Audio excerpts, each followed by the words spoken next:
Let's bring in Harold Reynolds, who's joining us, Major League Baseball Network analyst. Game 1 of the ALCS, Red Sox and Astros, begins tonight on Fox. You can watch Harold before and after every game on MLB Network's MLB Tonight. All right, let's start with the check swing. Give me what is the ruling on the check swing, and what did you think about the call? Well, I didn't think it was a good call. I think he missed it. The ruling, though, is that's non-reviewable. And we've come across a few plays in baseball where they don't get reviewed, which I think at this point in time, reviews should be for everything out there because you don't have conversations like this. And so I know they continue to grow and change. We'll see if that happens with this. But how do you review it? Is it the umpires review it? Or do I have to have a challenge flag to do this? Is there an eye in the sky that helps these umpires and says, you guys need to check this? A home office like you have with the NFL? Well, most reviews are come out in New York anyway. Right. In pace of the game, you may have to have somebody designated at the stadium. You can't take 3 minutes in the middle of an at-bat to call, put your headset on. Okay, he didn't go. Now your pitcher's iced, the hitter. It's different than any other sport. So you got to keep it moving. And one of the things they've done, Dan, real quick with replay is, managers got 20 seconds to challenge something on the field.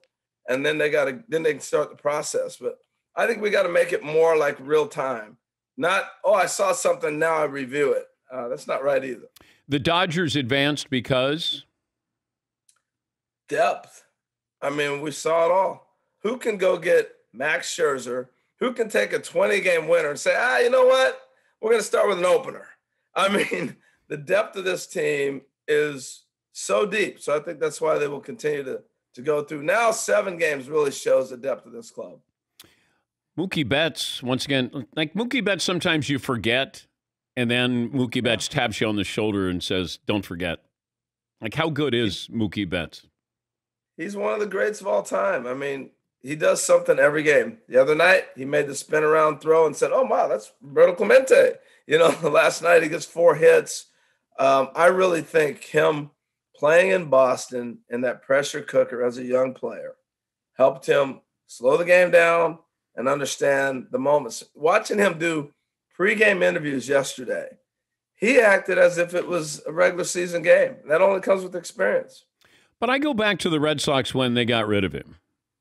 Did they make the right move? I mean, here they are in the ALCS. They saved a lot of money. Was it the right move for the Red Sox?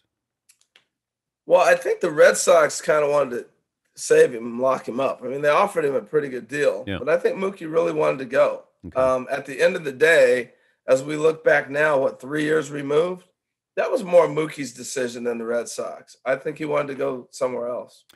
Scherzer coming out of the bullpen. Like, I don't think he came charging out of the bullpen. It was like, the running of the bulls in Pamplona. I mean, it was, he wanted to get on that mound. It was almost like he was being timed.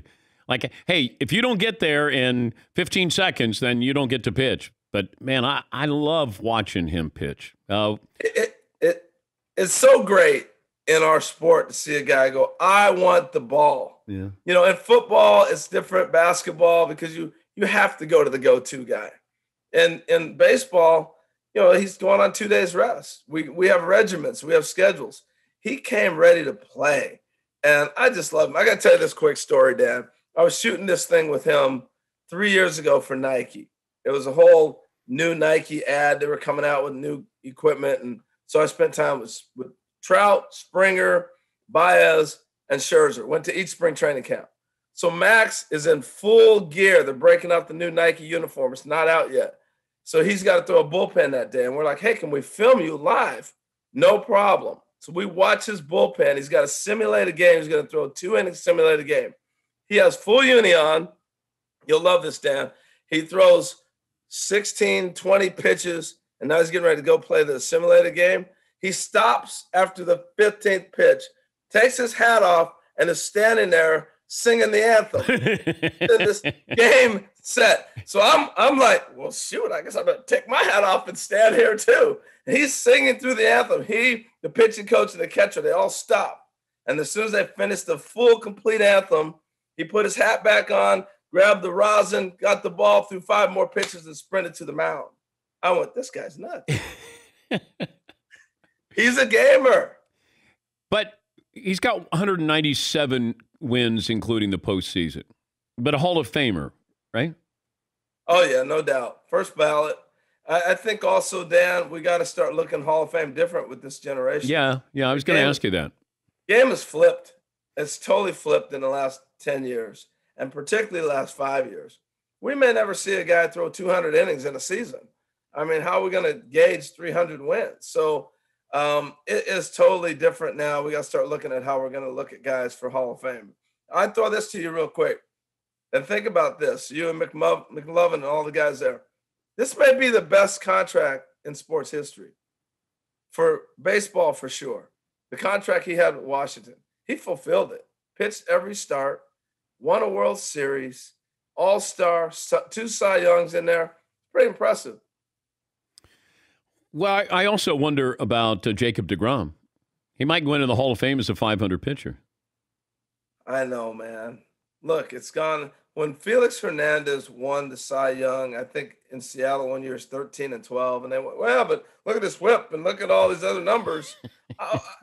It was over. Game over. Like DeGrom was 10 and 9.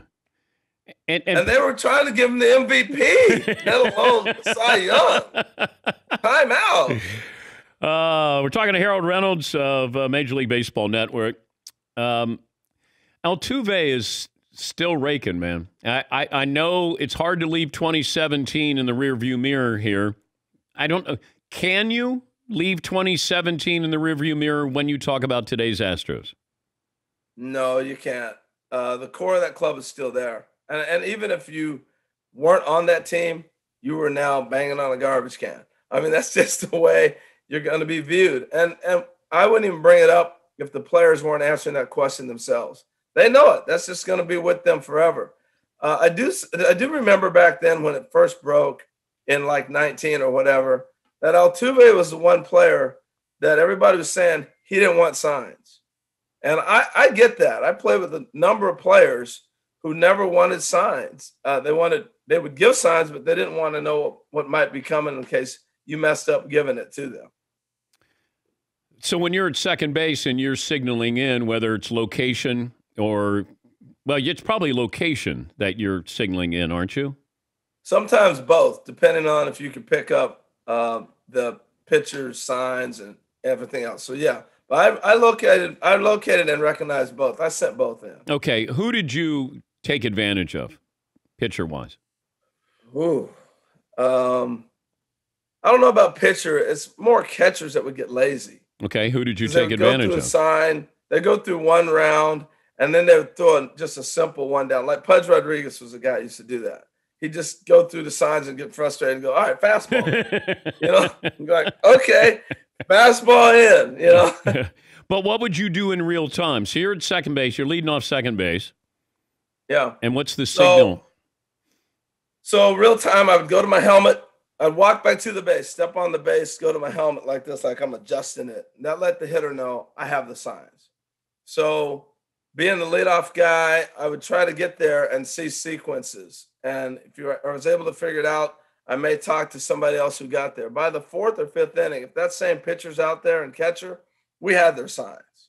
And so guys came up with a lot of different creative things. When I was with Seattle and Mark Langston was pitching, his signs were so complicated, I still don't know how the other infielders even knew. A lot of times I didn't know. But what he did was he played what he called the scoreboard sign. 1-1, 2-2, 0-0, any even count was first sign. So 0-0, first sign. So let's say he throws a strike. Now he's 0-1. It would be the third sign. And then if it was 1-0, it'd be the same. So odd number. Then he goes back 2-1, 1-2. You went a different second sign. So it was a trip. You had to really follow along. Did you ever give Ken Griffey Jr. a sign from second base? No, Ken Griffey Jr., man, he should have been in the big leagues at 16. He didn't need no signs. Are we destined for Astros-Dodgers? I sure hope so. I mean, I want to see Alex Cora face Joe Kelly. hit a ball and blow him a kiss. I mean, I'm looking forward to seeing this, and I think the fans want it. You know, in LA, they've been wanting this matchup. I think it'll be great for the sport. Always great to catch up with you. Thanks as always, HR. All right, my friend. Take care, DP. Harold Reynolds, MLB network analyst, and game one of the ALCS, Red Sox Astros, tonight on Fox. You can watch Harold before and after every game, MLB network, MLB tonight.